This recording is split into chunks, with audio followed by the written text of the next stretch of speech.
A very good morning, dear students. In this video we are going to discuss about the sickle cell anemia. बच्चों, sickle cell anaemia एक ऐसी disease है जिसमें RBC की shape change हो जाती है। बच्चों, आपको आरबीसी की तो फुल फॉर्म पता है, रेड ब्लड सेल या रेड ब्लड कॉर्पसल्स।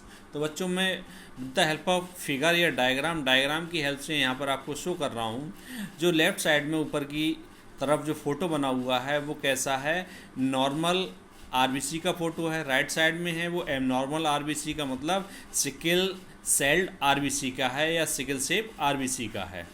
बच्चों, जो नॉर्मल आरबीसी होती है उसकी शेप कैसी होती है, सर्कुलर, बाइकॉन्केव एंड नॉन न्यूक्लिएटेड। लेकिन जो सिकल शेप्ड आरबीसी होती है उसकी शेप कैसी होती है, लाइक ए सिकल शेप, यानी जो फार्मर्स होते हैं या किसान होते हैं उनके हंसिए के आकार की आरबीसी की शेप हो जाती है।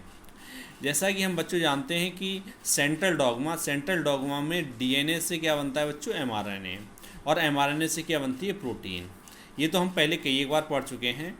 लेकिन यहाँ पर देखिए, जो ऊपर डायग्राम के नीचे लिखा हुआ है नॉर्मल हीमोग्लोबिन ए जीन, तो बच्चों ये नॉर्मल हीमोग्लोबिन है, उसमें एक जीन है जैसे GAG और CTC। तो ये डबल स्टैंडर्ड डीएनए है, उसमें एक जीन है, और जीन किसका फॉर्मेशन कर रहा है बच्चों, एमआरएनए का। एमआरएनए कौन सा बनाया, यानी वो जीन कौन सा एमआरएनए बनाएगा, GAG।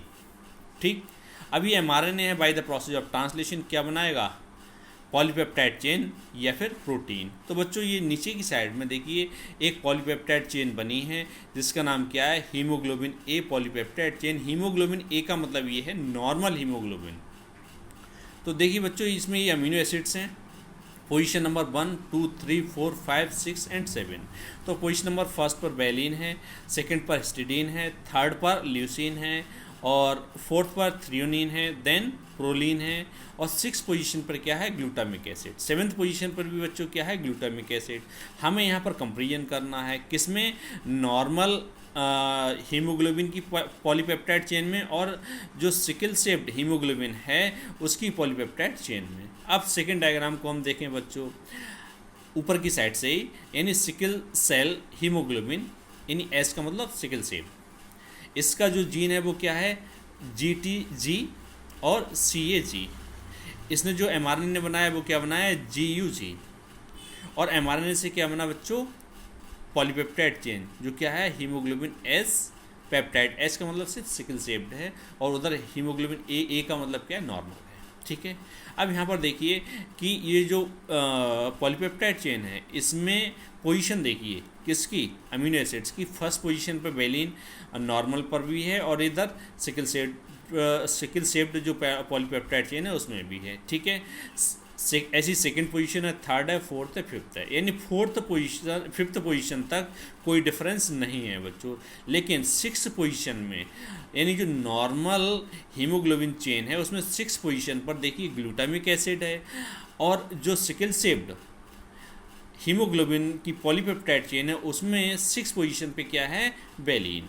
तो बच्चों, होता क्या है कि जब किसी पर्सन को सिकल सेल या सिकल सेल एनीमिया हो जाती है, तब ग्लूटामिक एसिड जो है हीमोग्लोबिन की पॉलीपेप्टाइड चेन में वो किससे रिप्लेस्ड हो जाता है, वैलिन से।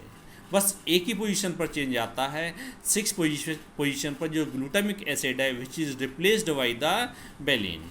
अब देखिए बच्चों इसके थ्योरेटिकल पोर्शन को। Point number first, sickle cell anaemia is a disease prevalent in the part of Africa and India where malaria is also endemic। बच्चों, जहाँ पर मलेरिया भी प्रेजेंट होती है इंडिया और अफ्रीका में, वहाँ पर सिकल सेल एनीमिया भी कुछ पेशेंट्स में मिलती है।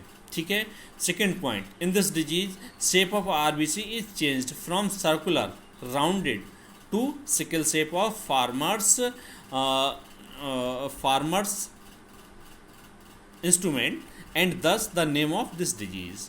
इसलिए बच्चों, जो फार्मर्स का सिकल का मतलब क्या है, हंसिया जो होता है उसकी शेप की तरह से आरबीसी की शेप हो जाती है, इसीलिए इस डिजीज़ का नाम क्या है बच्चों, sickle cell anaemia. Point number third, अगर हम पॉइंट नंबर 3 में एक्चुअली में बच्चों क्या दे रखा है पहले तो आप ऐसे ही समझ लीजिए, फिर इसके जो पॉइंट्स लिखे हैं उसके बारे में बता दूंगा।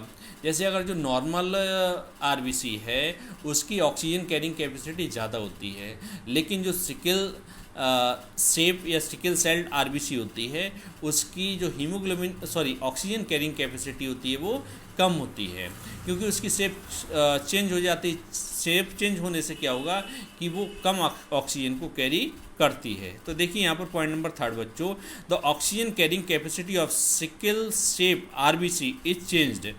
चेंज का मतलब लो हो जाती है as compare to the normal RBC, and sometimes this RBC becomes stuck in the small capillaries that is lead to anemia in patient। तो बच्चों कभी कभी क्या होता है कि जो सिकल शेप्ड आरबीसी होती है वो पेशेंट्स की कैपिलरीज में स्टक कर जाती, चिपक जाती है। इस कारण से जो पेशेंट है उसे खून की कमी हो जाती है, जिसी को क्या बोलते हैं, एनीमिया। नेक्स्ट पॉइंट बच्चों, sickle cell anaemia patient have resistant against malaria infection. बच्चों इसका एक पॉजिटिव इफेक्ट भी है, अगर जिस पेशेंट को सिकल सेल एनीमिया डिजीज़ होगी उस पर्सन को मलेरिया नहीं हो सकती, यानी उस पेशेंट में, उस पर्सन में मलेरिया के अगेंस्ट रेजिस्टेंट पावर डेवलप हो जाती है।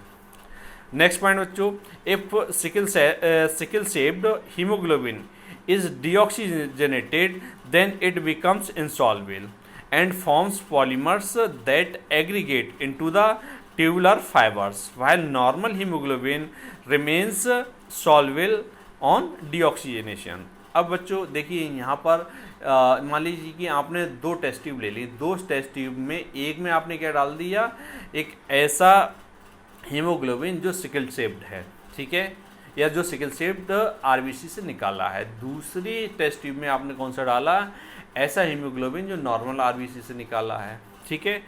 दोनों में हम क्या करें, ऑक्सीजन कम सप्लाई करें, या ऑक्सीजन जो भी है उस सॉल्यूशन से वो उसको एक्सट्रैक्ट आउट कर लें, तो उस कंडीशन में क्या हो जाएगा, वो हीमोग्लोबिन डीऑक्सीजनेटेड हो जाएगा, ठीक है। यानी डीऑक्सीजनेटेड जो हीमोग्लोबिन है वो किसका फॉर्मेशन करता है, पॉलीमर्स का। और ये पॉलीमर्स कैसे होते हैं, इंसॉल्युबल, और जब ये एग्रीगेट हो जाते हैं तो ये फाइबर लाइक स्ट्रक्चर का फॉर्मेशन करते हैं।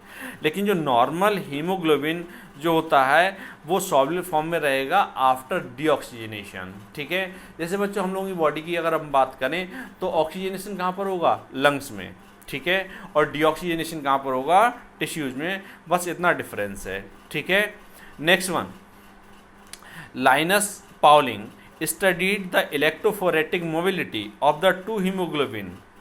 He predicted that they differ in the charged amino acid. BM Ingram confirmed the same by protein fingerprinting। तो बच्चों जो लाइनस पाउलिंग था उसने एक्चुअल में क्या काम किया, जो सिकल